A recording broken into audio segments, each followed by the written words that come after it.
Bonjour à tous, aujourd'hui vendredi 27 mars, donc c'est le cinquième WOD de la semaine. Je pense que celui d'hier il va laisser des traces, je pense que vous avez des pistes qui sont déjà bien attaquées pour la semaine. Donc on va s'orienter un petit peu aujourd'hui sur un peu plus le haut du corps. Et il y aura une partie cardio aussi qui ne va pas être négligeable, vous allez voir. Le format il est sympa, ça change un petit peu. C'est un AMRAP de 12 minutes, vous allez le plus loin possible sur 12 minutes en prenant ce format 5, 10, 15, 20, 25 et ainsi de suite. Il faudra aller le plus loin possible. L'idée, c'est de faire 5 American Swing, 5 handstand push-up, 5 shuttle run de 10 mètres, revenir ici, 10 American Swing, 10 HSPU, 10 shuttle run, 15, 15, 15, 20, 20, 20, ainsi de suite, en allant le plus loin possible sans jamais s'arrêter sur 12 minutes. Voilà, donc c'est un effort qui est super intense et qui est plutôt agréable parce que ça change tout le temps. Vous allez avoir 3 mouvements qui sont vraiment différents et vous aurez l'occasion de pouvoir vraiment vous dépasser sur chacun des mouvements. Si les handstand push-up ne passent pas trop, ou en tout cas pas dans ces quantités-là, n'hésitez pas à vraiment tout de suite prendre le niveau scale, c'est-à-dire les hand release push-up. Il n'y a pas de souci, vous allez voir, vous allez aussi monter dans les tours, vous allez aussi bien travailler, vous allez faire un super entraînement. Ne vous risquez pas à avoir des échecs sur les HSPU, ça n'a pas de sens. Mettez-vous directement sur les hand release push-ups si vous n'êtes pas trop à l'aise avec ce mouvement. Pour le shuttle run de 10 mètres, alors j'espère que vous avez l'occasion de pouvoir faire ça sur 10 mètres. Si vous n'avez pas l'occasion, on va remplacer ça sinon par des jumping jacks. Et on doublera par contre le chiffre qui est demandé.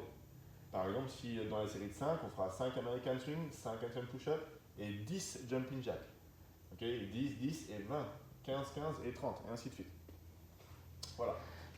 Au niveau de la mobilité, sur l'échauffement, vous avez deux parties. Une partie mobilité plutôt statique, passive, où vous allez passer 1 minute par mouvement et vous allez passer 2 fois sur chacun des mouvements. Ensuite, ça fera du bien d'ailleurs pour toutes les courbatures que vous avez. Et puis, ça permettra de préparer tranquillement à l'effort, de faire monter le corps en température tranquillement. Deuxième partie, un peu plus dynamique. 3 mouvements ici que vous devez répéter sur 3 tours. Voilà. On commence ici sur le premier. Donc, mouvement numéro 1. Vous devez vous allonger au sol. Les bras tendus, on a déjà vu ce mouvement. On va ramener le genou ici près de la poitrine et on laisse tomber sur le côté. En essayant de garder l'épaule opposée au sol. Okay, on relâche bien ici et on relâche pendant 1 minute, tranquillement, en soufflant, en cherchant à se détendre. Même si ça tire un peu dans la fesse, même si ça tire un peu dans l'épaule, essayez de garder l'épaule au sol et avec votre bras opposé là, de ramener le genou vers le sol. Évidemment, comme vous avez fait 1 minute sur un côté, hop, on change de côté, on bascule. Objectif pareil, garder l'épaule opposée au sol. Et avec la main ici, je rapproche mon genou du sol tranquillement. Allez-y vraiment progressivement. Deuxième mouvement, donc le bottom squat. Vous allez venir ici en squat profond et vous allez venir placer le bras à l'intérieur pour venir le plus haut possible avec l'autre bras.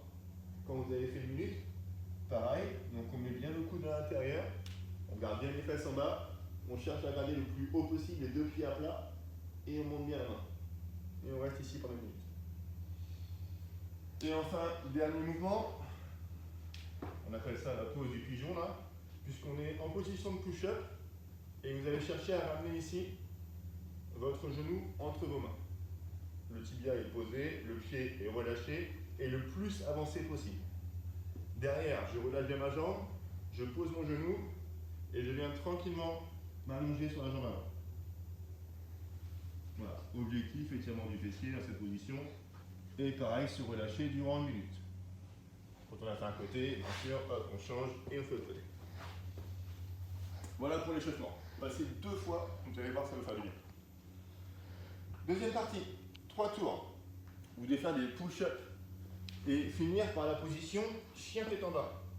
Donc ici, classique le push-up, hein. Je descends poitrine au sol, je remonte et je finis dans la position chien tête en bas. Jambes tendues, bras tendus, j'avance bien la tête. Ça fait 1, je reviens. 2, hop, et ainsi de suite. Si les push-ups sont trop difficiles, genoux au sol, fesses serrées, même principe. Il faut bien activer les épaules. Ça c'est le mouvement numéro 1. Mouvement numéro 2, on passe debout et on fait des good morning sur un tempo 3 secondes en descente, 2 secondes bloquées en bas et on monte vite. Ok, donc dans cette position, J'essaie de garder les jambes le plus tendues possible, avec le buste le plus droit possible. Je vais chercher moins devant. 3, 2, 1, stop. 1, 2, et je remonte. 3, 2, 1, stop. Ça tire bien ici sur l'arrière des cuisses, le dos est bien plat. 1, 2, et je remonte. Et ça repart. 3, 2, 1, stop. Ça tire bien derrière, je reste, et je me redresse vite. Et enfin, dernier mouvement, vous allez utiliser votre sac à dos, qui est plus ou moins chargé. Pas la peine de trop charger au départ. Et on le tient bien de chaque côté. On se met sur les fesses, pieds décollés, et je touche. 1, 2, 3. Et on doit en faire 10 comme ça. On appelle ça les twists russes.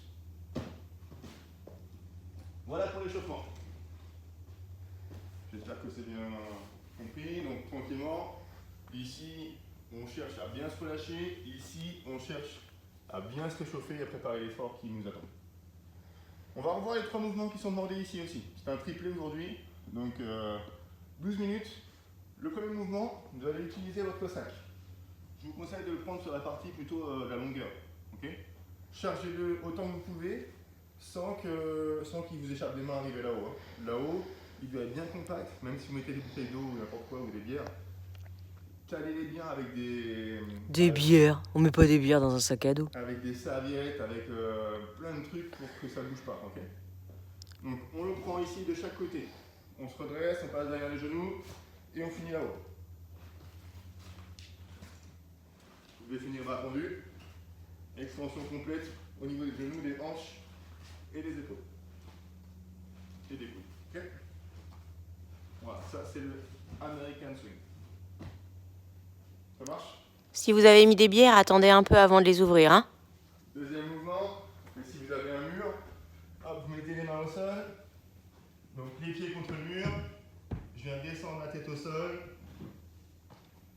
Hop, et je viens faire ici ce qu'on appelle des handstand push-ups. Si vous n'y arrivez pas à ce mouvement, ce sera l'occasion de venir faire des HRPU. On décolle les mains à chaque fois. Et si ça c'est encore trop difficile, genou au sol.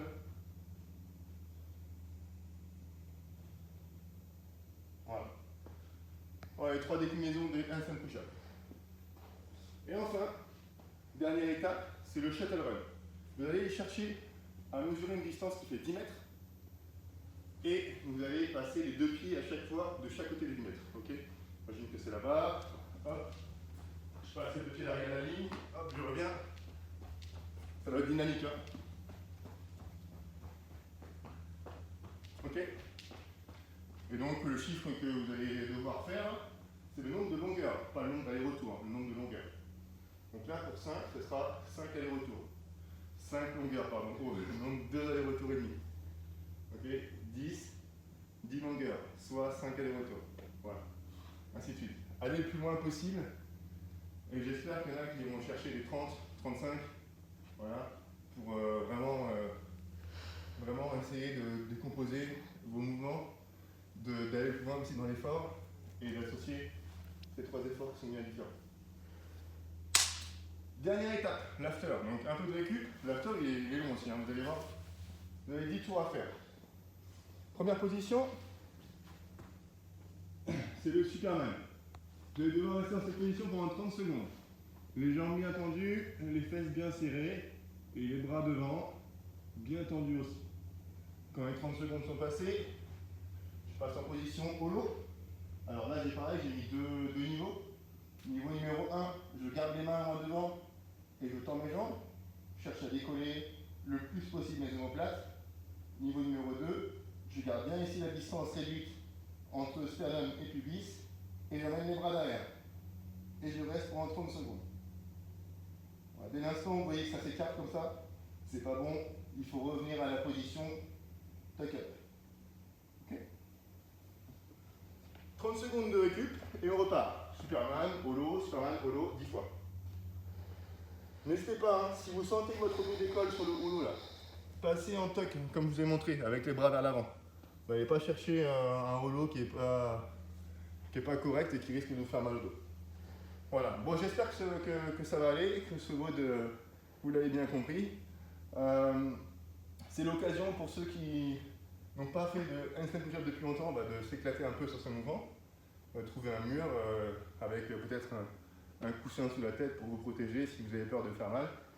Ok, en tout cas, amusez-vous bien, allez le plus loin possible, continuez de mettre votre score comme vous faites tous les jours, là, c'est parfait. Et demain, il y aura encore un super WOD de programme. Allez, bonne journée, ciao.